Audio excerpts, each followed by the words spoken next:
Buenas tardes, ¿qué tal? ¿Cómo están? ¿Ya cansados? Hola. ¿Conocen realmente a los estudiantes de vuestras instituciones? ¿Sabéis qué les gusta? ¿En qué gastan su tiempo de ocio? ¿Cómo estudian? ¿Qué les preocupa? ¿Qué visión tiene de futuro? Bueno, esas son algunas de las preguntas que nos hicimos en la investigación educativa y que queremos dar hoy respuesta. La idea que es conocer realmente cómo son los estudiantes desde su punto de vista. Es una investigación educativa que hemos hecho a 28.824 estudiantes de Escuela Católica de América. Vuestros estudiantes. Esta es la mirada, son los reflejos. Vamos a conocer su visión, sus valoraciones, sus percepciones. Antes hemos dado aplausos al equipo de CIEC, al equipo organizador, a los docentes. Yo quiero dar un aplauso a los 28.824 estudiantes.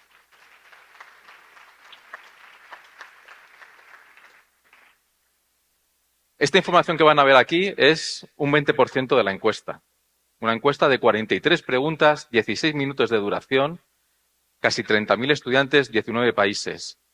Haremos un informe completo a nivel general de todos los países y seguramente 9, 10 países que tenemos muestra suficiente tendrán su informe específico. Y al final compartiré los datos de la encuesta. ¿Qué perfil hemos tenido? Datos muy interesantes. Para uno que se dedica a la investigación educativa, esto es lo mejor que nos puede pasar. Tener la mitad de chicas, la mitad de chicos.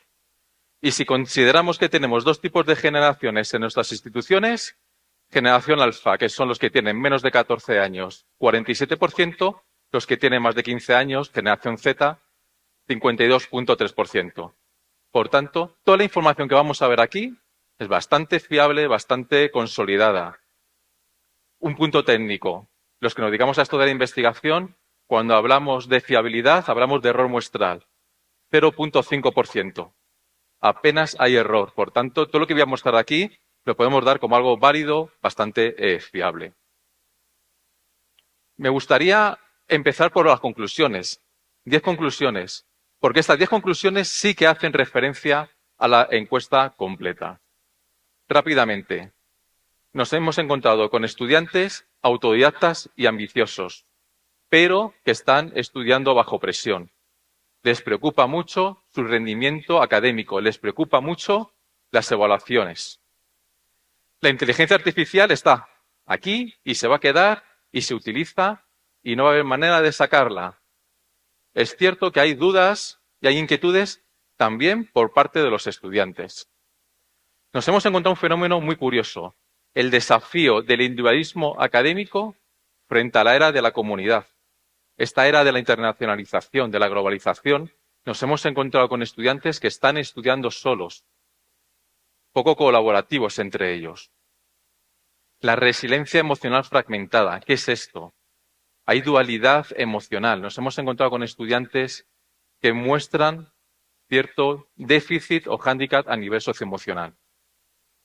Cambios en los patrones de comunicación. Están cambiando las reglas de juego. Esto ya no es como era antes, que la comunicación era casi más en persona. De repente, pues esto que tenéis en la mano, estos celulares, están generando que los patrones de comunicación e interacción entre ellos se estén modificando. Se produce y se consolida la enseñanza híbrida. Muchas veces es el papel en el colegio, en la institución, pero ellos están en lo digital. Hay una combinación de ambos recursos. Un aspecto muy positivo, muy alentador, es que tienen una visión de futuro y son bastante optimistas al respecto. Lo vamos a ver ahora. Cualquier referencia al futuro lo veían con optimismo. Es una palanca que deberíamos aprovechar las instituciones. Tienen una buena visión de futuro. La paradoja social digital, ¿qué es esto? Lo vais a entender gráficamente. Imaginaros un grupo de estudiantes que tienes en las instituciones, fuera de su en un parque, en un centro comercial. ¿Cómo interaccionan? Sentados en un banco, ¿verdad? Y haciendo con el dedito, bajando. Y entre ellos, que están todos callados, pero se están comunicando. Están cambiando esos hábitos y esos patrones. Por tanto, ¿os acordáis de esto de los ámbitos de socialización? familia, escuela, grupo de iguales, grupo de pares. Bueno, pues el grupo de pares se está modificando también. Es decir, están empezando a encontrarnos con nuevos escenarios de socialización entre ellos. Y he dejado el último punto, un fenómeno muy curioso. Nos encontramos con estudiantes creyentes, pero con dudas. Nos estamos encontrando con estudiantes que a nivel espiritual se están empezando a cuestionar. Por tanto, aquí una labor seguramente desde la pastoral sea trabajar la fe de los estudiantes. 10 conclusiones. Ahora voy a contaros una historia. Os voy a contar la historia de las generaciones de los estudiantes que están actualmente ocupando vuestras aulas. Empecemos por el ámbito académico. Lo que se llama el setting de estudio. ¿Cómo estudian esos estudiantes? De lunes a viernes, dicen que estudian 1.8, es decir, 1 hora y media fuera de la institución académica, ¿vale? Esto al final es algo mencionado, hay que chequear si realmente es así o no.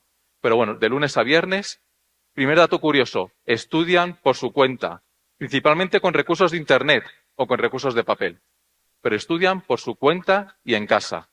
El 63%, es decir, 6 de cada 10, reconocen que estudian en su casa y no están estudiando en la institución educativa. Claro, cuando les preguntamos, ¿y cómo estudias? Porque nos estás diciendo que estudias solo. ¿De qué manera estás estudiando solo? Dato importante y bastante significativo. 7 de cada 10 dicen que estudian solos. 7 de cada 10. 28.824 estudiantes. Estudian solos. Con la familia un 15%. Pero fijaros este dato. Con compañeros un 11%.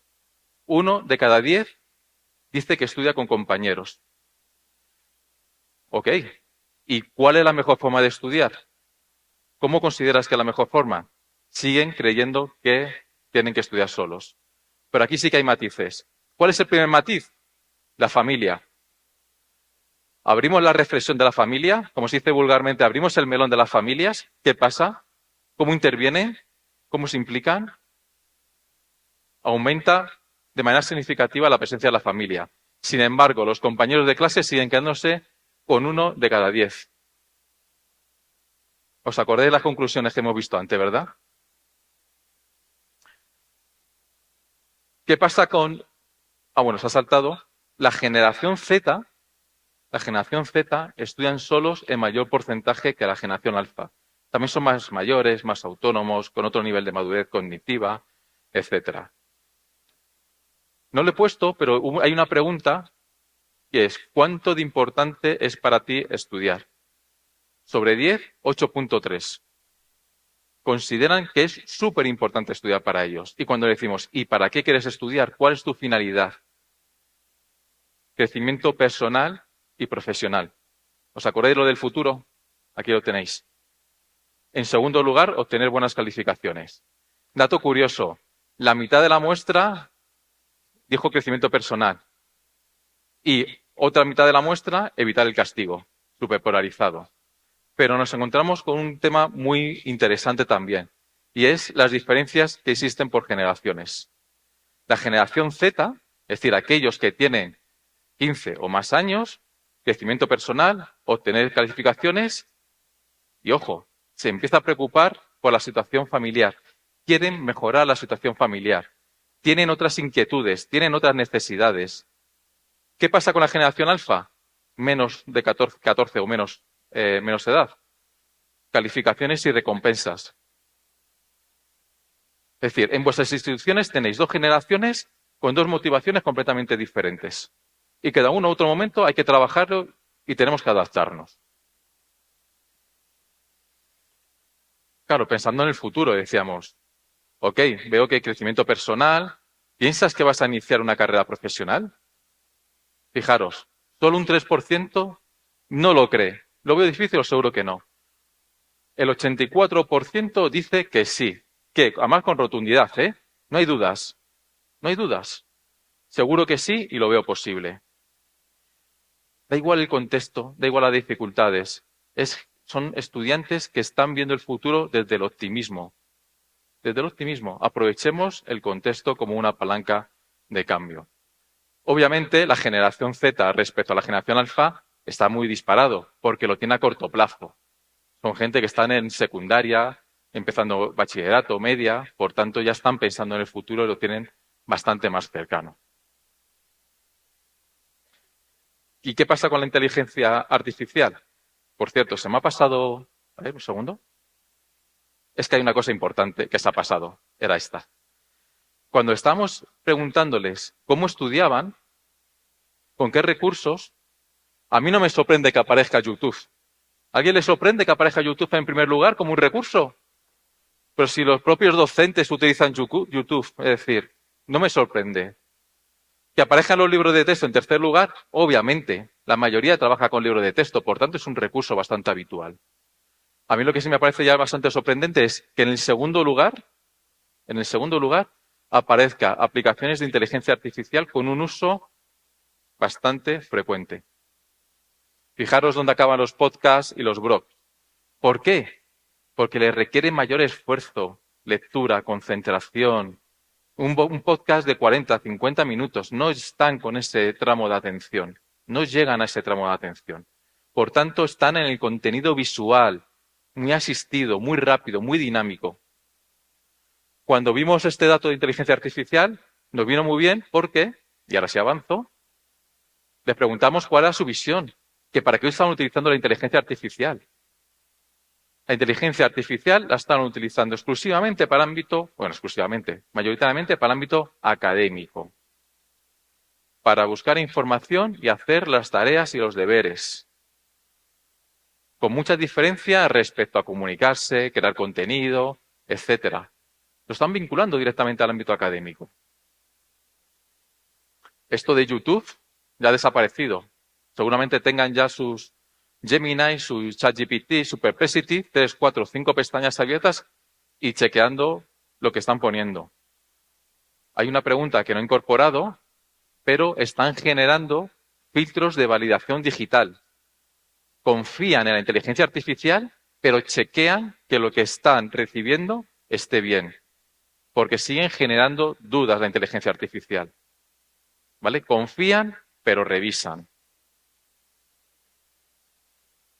Claro, muy bien, utilizas para el ámbito académico, pero ¿cuál es el principal beneficio que estás obteniendo? ¿Para qué estás utilizando la inteligencia artificial? Fijaros que son beneficios puramente funcionales y operativos. Hay pocos disfrute, por ahora hay pocos disfrute, porque me ahorra tiempo y me ayuda a entender temas difíciles. La inteligencia artificial está resolviendo cuellos de botella dentro de las instituciones académicas. No se está utilizando para transformar los procesos de enseñanza-aprendizaje. Dato curioso, esto que está por encima del 40%, yo estoy convencido que cuando repliquemos esta encuesta, que lo vamos a hacer, en 2 años van a estar más altos. Porque estamos en plena explosión, están emergiendo ahora, digamos, todos los beneficios de la inteligencia artificial. Por tanto, todo lo que tenga que ver con organización, mayor cantidad de recursos y especialmente el aprendizaje más personalizado, que eso es un poco lo que a nosotros nos interesa, la adaptación, la personalización de contenidos, va a crecer de manera exponencial. Ya está en el 42%. Seguro que la tendencia va a ser más creciente. Dato de interés. Solo un 10% piensa que no tiene ningún beneficio. Un 10%, 1 de cada 10, 28.824 estudiantes. Es decir, la inteligencia artificial ha venido para quedarse porque está obteniendo grandes beneficios a los estudiantes. El uso principal, asistente académico. Un asistente académico. Como todo, siempre hay que ver la otra cara de la moneda. Las limitaciones o las dudas que le puede generar la inteligencia artificial. Y aquí nos llevamos otra gran sorpresa. Fijaros lo que pusieron en primer lugar. Pérdida de capacidad crítica o reflexiva, o que la inteligencia artificial me esté desinformando.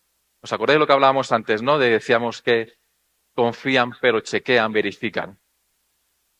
Para mí esto es algo positivo, es decir, que estos alumnos estén pensando que la inteligencia artificial les esté limitando su juicio autónomo crítico, Para mí es una gran noticia. Es decir, están utilizando de manera muy autónoma y muy responsable la inteligencia artificial. Fijaros, 30%, un porcentaje alto, dice que no le ve ningún problema. No le ve ningún problema un 30%. Por tanto, si os fijáis, no les preocupa la seguridad, la privacidad, no están ahí. Sus principales inquietudes son más humanistas que tecnológicas. Tenemos que empezar a plantear la inteligencia artificial con un uso más como un medio, con unos ciertos beneficios de personalización, adaptación, para que los alumnos realmente tengan, digamos, se les saquen todo el potencial. La generación Z, que son más mayores, fijaros, 16% más, les inquieta mucho más el tema de la pérdida de capacidad crítica. Parte de académico. ¿Y en qué gastan su tiempo libre? Porque, claro, esto también nos afecta a nosotros, es decir, a los que nos dedicamos al tema de educación, las relaciones sociales también afectan, ¿no? Dentro del ámbito educativo. Y tenemos un bloque interesante sobre el tiempo libre. Les preguntamos, ¿qué haces en tu tiempo libre? ¿Cómo te diviertes? Los 3 primeros lugares, y seguro que ya estáis visualizando a los estudiantes, con sus auriculares, con su teléfono, callados, haciendo scroll, pasando vídeos, ¿verdad? Escuchar música, utilizar redes sociales y navegar por Internet. Sus patrones de consumo es individual y digitales. Consumo individual, digital. ¿Dónde ha quedado esas relaciones sociales que hablamos antes, ¿no? De la socialización, etcétera? Fijaros, reunirse con amigos, fijaros dónde está situado. Salir a un centro comercial. Pocas relaciones sociales. Las relaciones sociales tienen ahora otros códigos diferentes. Otro elemento interesante, se percibe, o hemos obtenido una alta desafección hacia el ocio cultural. La lectura por placer, salida de actividades culturales y actividad de pastoral.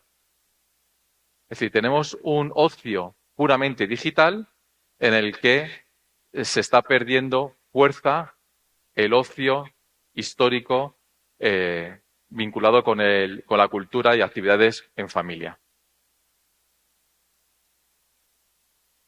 Cuando vemos que las redes sociales son tan importantes, profundizamos en este aspecto. ¿Qué redes sociales están utilizando? Antes decíamos, tenéis que poner el hashtag en Twitter, en Facebook y tal, ¿no? Fijaros la ruptura generacional que se produce. Estos chicos no están ni en Facebook ni están en Twitter o en X. ¿Dónde están? Y de manera muy destacada, en TikTok, en Instagram, en WhatsApp y en YouTube. ¿Qué tipo de contenidos se producen aquí? Entretenimiento muy social, muy viral, muy interactivo y muy digital. Claro, la siguiente pregunta, ¿cuál es? Ok, pues estás utilizando estas aplicaciones de redes sociales. ¿Y para qué? ¿Para qué estás utilizando? Para chatear, principalmente. Nuevas formas de comunicación. Y solo para visualizar. Es decir, lo que se está produciendo es nuevas formas de comunicarse, un consumo pasivo de contenidos. Son poco creativos aquí. Es un consumo pasivo. Me gusta mucho esa imagen como lo refleja, ¿no? La chica tirada en el sofá con el celular, con los auriculares, no viendo vídeos o shorts, no de YouTube o de Instagram, ¿verdad? Por tanto, tenemos que atender porque estas son las nuevas herramientas de socialización de los estudiantes que tenéis actualmente en vuestras aulas. No lo olvidemos. Esta encuesta la han respondido hace 2 meses los estudiantes que están en vuestros centros educativos. Claro, y cuando vemos estos patrones de comunicación y de relación, la siguiente duda, ¿cuál es? ¿Cuál piensas que es la mejor forma de comunicarte? 51% en persona. No podemos entrar en debate porque tenemos tiempo limitado, ¿no? Pero a mí me sale preguntaros, ¿qué os parece un 51% en persona?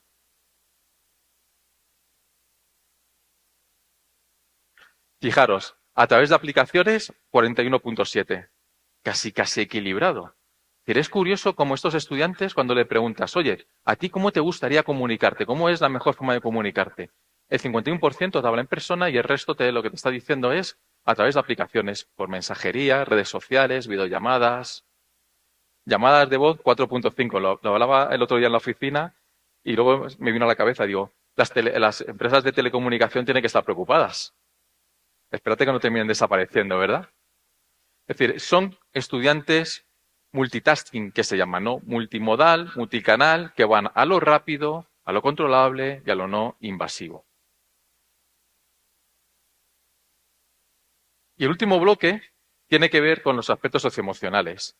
Y lo dejo al final porque me parece que puede ser lo más impactante y donde mayor necesidad puede existir. Y donde hay mucho trabajo desde el punto de vista de la pastoral. No sé si le preguntan a ustedes, a vuestros estudiantes, cómo se sienten, si son felices. ¿Le preguntáis si son felices? ¿Le preguntáis cómo son las relaciones sociales? ¿Qué les preocupa? ¿Qué les inquieta? Pues nosotros lo hemos hecho. En el último mes, sensación de felicidad. El último mes estamos hablando marzo, abril 2025. Y esto está calentito, recién salido. Dato interesante, ¿no? El 70% dice que la sensación de felicidad que tiene es frecuente o siempre. A priori puede parecer un buen dato, ¿verdad?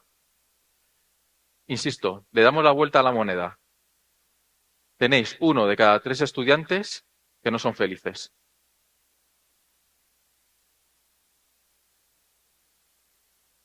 Es decir, estos chicos son felices, pero en el conjunto necesitan sentirse mejor.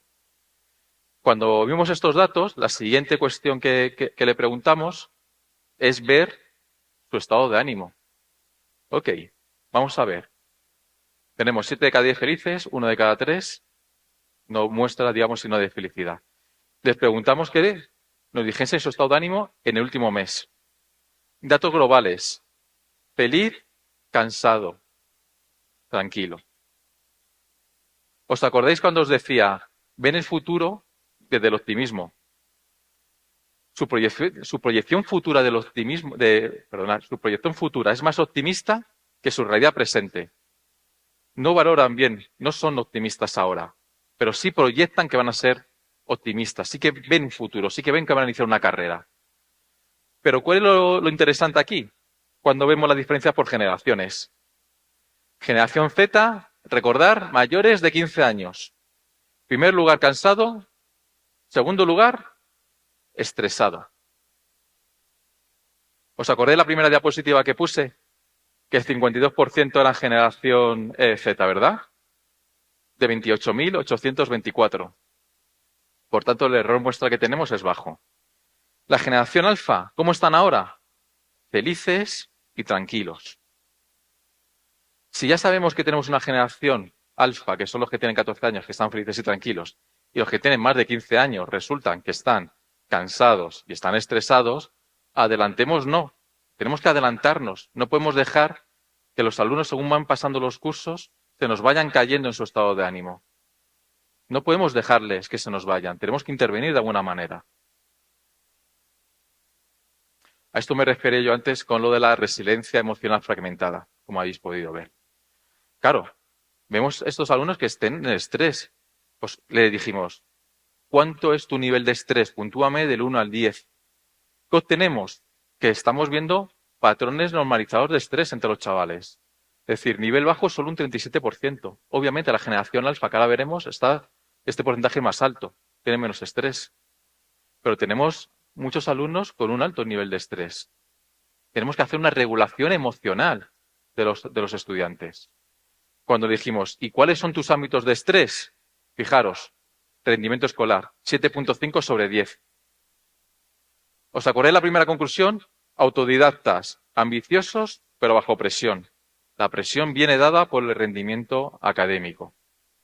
Dato interesante en un segundo escalón. La apariencia física y la presión de las familias. ¿Volvemos a abrir el melón de las familias? ¿Hablamos de las familias? Ámbitos históricos de socialización y de relaciones, como pueden ser las relaciones sociales y las relaciones amorosas, noviazgos, etcétera, no les está generando mucho estrés a estas generaciones. No les está preocupando tanto o algo menos que generaciones precedentes. como os decía, generación alfa, niveles más bajos. Dato interesante, la relación con Dios. Les preguntamos directamente. No les genera estrés. Pero profundizamos en esto también. Quisimos profundizar su nivel de espiritualidad. Dijimos, igual, del 1 al 10, ¿cuál es tu nivel de espiritualidad? El 46% menciona que es bajo. Le dijimos que se manifestasen, si eran creyentes practicantes, qué tipo de religión profesaban. El 72% manifiestan que son creyentes, pero ¿os acordáis cuando hablaba antes con el tema de la felicidad? Que teníamos un 30%, uno de cada tres, que no eran felices. Pues aquí tenemos algo parecido. De repente tenemos un porcentaje bastante significativo para ser estudiantes de escuela católica que nos están diciendo que no son creyentes ni practicantes. 2008, Bauman hablaba de la sociedad líquida. Aquí podemos hablar de otro concepto interesante, que puede ser la espiritualidad líquida, lo efímero, lo cambiante. Aquí podemos hablar de esto. Es decir, fijaros el porcentaje de estudiantes que no se definen, un 12%.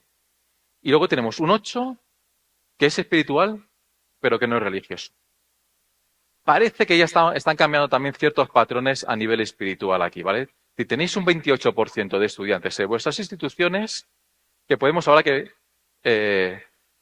no se consideran creyentes ni practicantes. Y ya para finalizar, y acabar de buena manera, lo que quiero mostraros es un poco su visión de futuro y qué le preocupa en el futuro.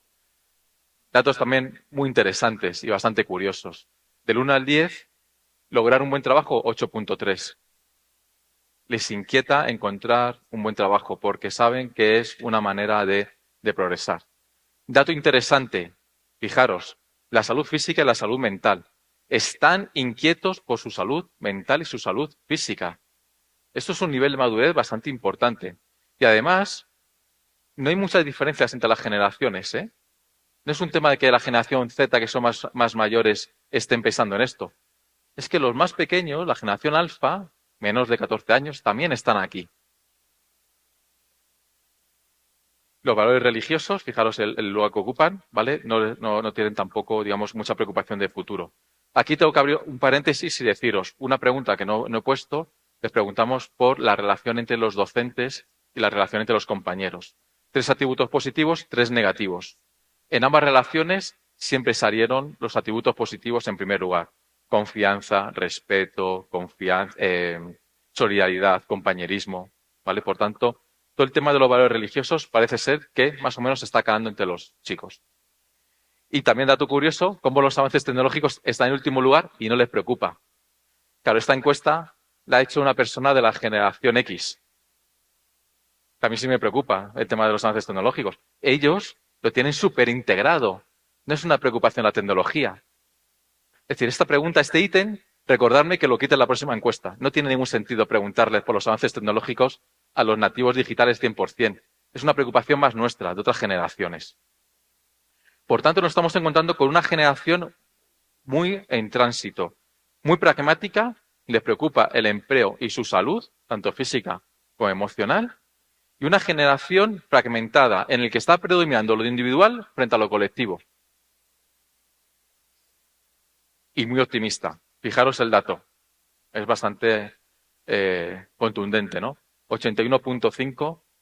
Cuando piensa en el futuro, piensa en algo optimista y que piensa que les va a ir bien. Es decir, 8 de cada 10 estudiantes son optimistas respecto a su futuro. Aprovechemos esto como una buena palanca porque nos lo han dicho no solo en esta pregunta, nos lo han dicho y nos lo han recalcado en diferentes preguntas.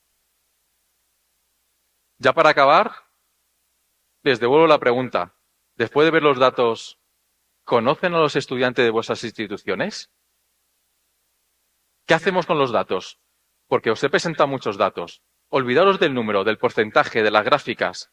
Quedaros con el fenómeno, lo que se llama la fenomenología.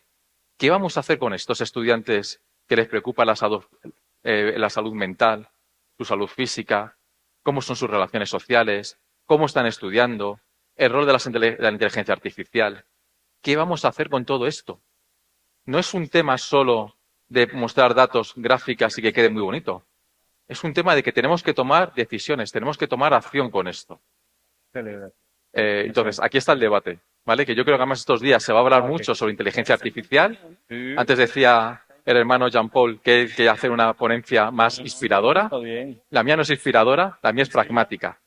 La mía es lo que nos han dicho los alumnos ante preguntas 28.824. Muchas gracias.